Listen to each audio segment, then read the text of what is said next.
Good evening, visitors. Welcome to the Australian War Memorial's last post ceremony. My name is Linda Anderson, and joining us today from the Royal Australian Navy is Able Seaman Jean Lindsay.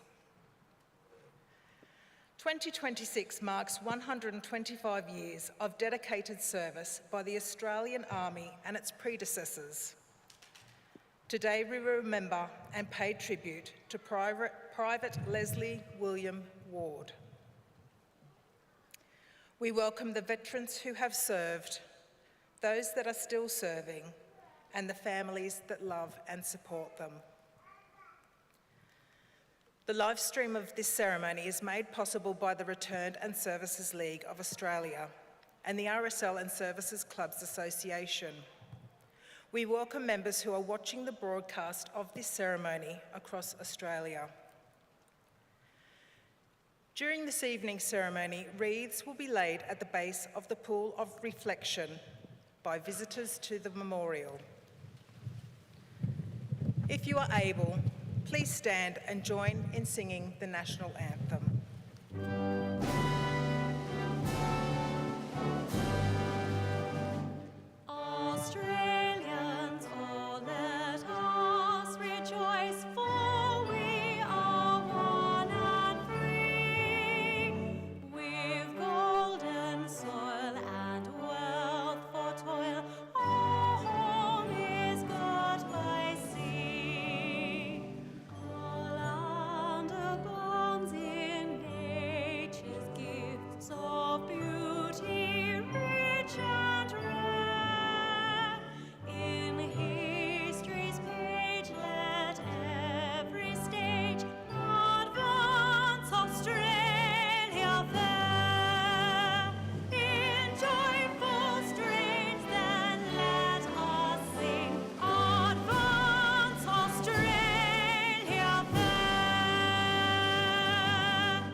If you are able, those who are able to do so, please be seated.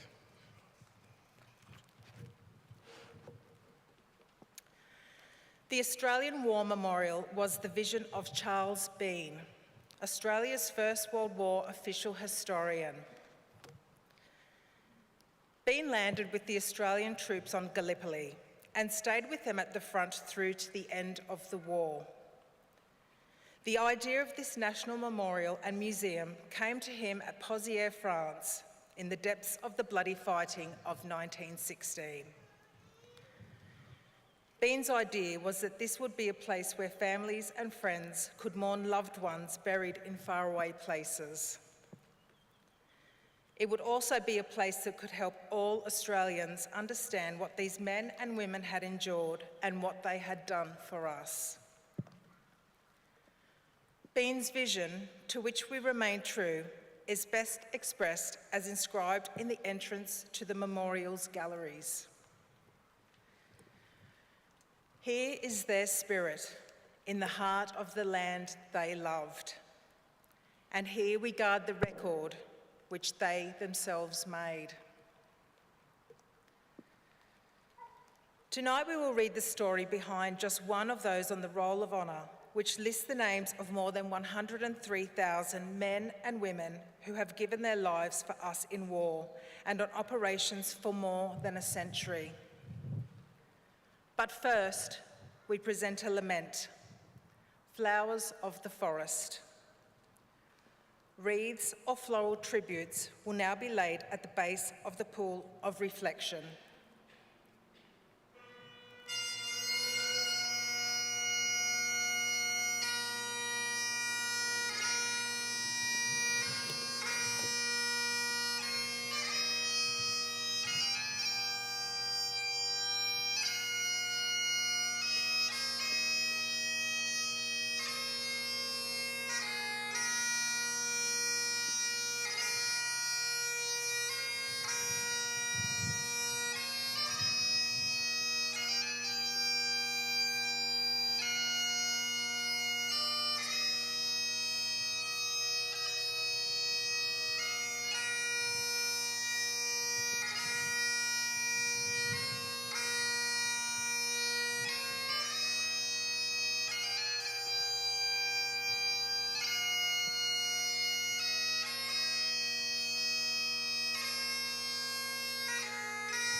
Today, we remember and pay tribute to Private Leslie William Ward. Les Ward was born in 1894 at Noranda, a rural town in Western Victoria. He was the eldest son of Stephen and Susan Ward. He grew up on the family property at Carpentier near Stonyford and attended Cobden State School. After leaving school, he worked for his father as a farmer's assistant.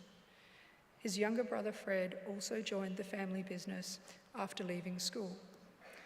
Following the outbreak of the First World War, Ward enlisted for service at Melbourne on the 25th of October 1916. His younger brother Fred had enlisted 3 weeks earlier. After their initial training, the brothers were allotted to reinforcements of the 37th Infantry Battalion. They sailed from Melbourne on the 19th of February 1917 on board the transport ship Ballarat, bound for England. The journey was uneventful until the ship reached the English Channel. On the afternoon of the 25th of April, the second anniversary of the Gallipoli landing, the ship was torpedoed by a German submarine. The torpedo struck the stern, causing the ship to immediately settle in the water. The men had been well drilled in ship evacuation during the journey and won high praise for the way in which they evacuated the ship. No lives were lost from this action, but Ballarat sank while under tow the following day. The brothers were sent to No. 12 camp at Durrington for several months' training. They sailed to France in mid-August and were taken on strength of the 37th Battalion, located in Blequin on the 1st of September. Much of the next few weeks was taken up with training as the battalion prepared for the next offensive. By the end of the month, the men had marched into Belgium and moved into position in Westhurk Ridge. On the 4th of October, the 37th Battalion went into action in Broodcinder Ridge. During the battle, Les was killed instantly by shrapnel. Although he received a battlefield burial near Dockney Farm, his remains were unable to be located after the war. Today, his name is commemorated on the Menin Gate Memorial to the missing. He was 22 years old. Les's brother Fred was wounded in the same action and spent until early March 1918 recovering his fitness. He returned to the 37th Battalion in mid-April. During the afternoon of the 13th of June, Fred was severely wounded by shrapnel while taking rations forward. He was evacuated to an advanced dressing station where he died from his wounds at the age of 22. Leslie Ward's name is listed on the honour roll on my right, amongst almost 62,000 Australians who died while serving in the First World War. His photograph is displayed today beside the pool of reflection. This is but one of the many stories of service and sacrifice told here at the Australian War Memorial. We now remember Private Leslie William Ward, who gave his life for us, for our freedoms, and in the hope of a better world.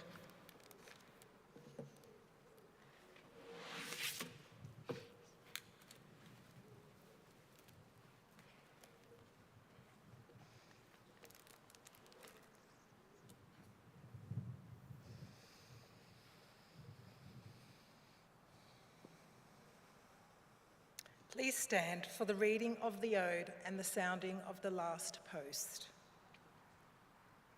They shall grow not old as we that are left grow old. Age shall not weary them, nor the years condemn.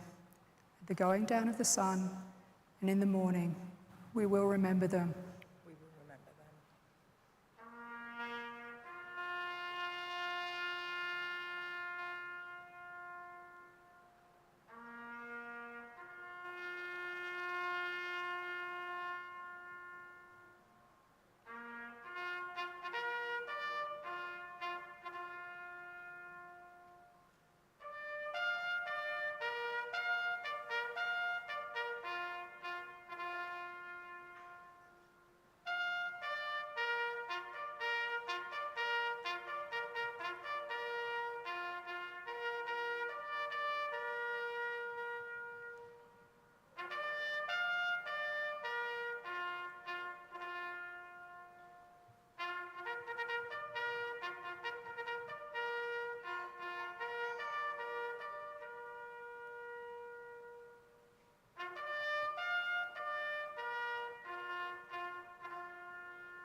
lest we forget.